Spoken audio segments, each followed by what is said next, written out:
Field marshal Asim Munir ने वाज़ेह कर दिया कि पाकिस्तान की रेड लाइन है। 24 करोड़ पाकिस्तानियों के उस बुनियादी हक पर आंच नहीं आने देंगे। पाकिस्तान कश्मीर को कभी नहीं छोड़ेगा। चीफ ऑफ आर्मी स्टाफ के साथ से गुफ्तगू। भारत में दहशतगर्दी की वजह अक़लियतों पर जुल्म और तासुब करार।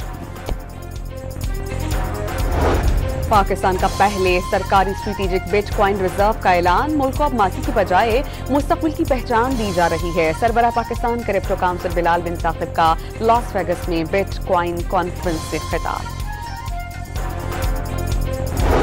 पाकिस्तान की तरफ से लाते ज़र, बरामदात और दरामदात में इजाफा। करंट अकाउंट सरप्लस रहा।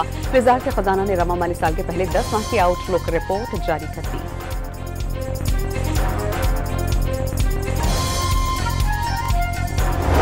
और नेपरा ने कराची में घंटों तवील लोड शेडिंग की शिकायत पर नोटिस ले लिया। मामले पर के इलेक्ट्रिक को खत लिख दिया गया।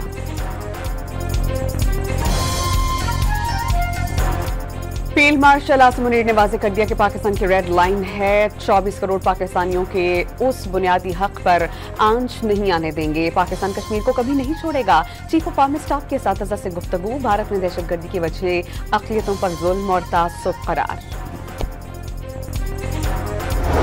पाकिस्तान का पहले सरकारी स्ट्रेटेजिक बिटकॉइन रिजर्व का ऐलान। मुल्क को अब माजी की बजाय मुस्तकबिल की पहचान दी जा रही है। सरबराह पाकिस्तान क्रिप्टो काउंसिल बिलाल बिन साकिब का लॉस वेगस में बिटकॉइन कॉन्फ्रेंस से खिताब।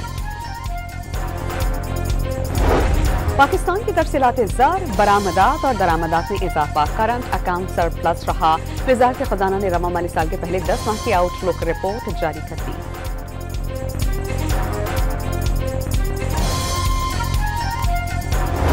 और नेपरा ने कराची में घंटों तवील लोड शेडिंग की शिकायत पर नोटिस ले लिया। मामले पर के इलेक्ट्रिक को खत लिख दिया गया।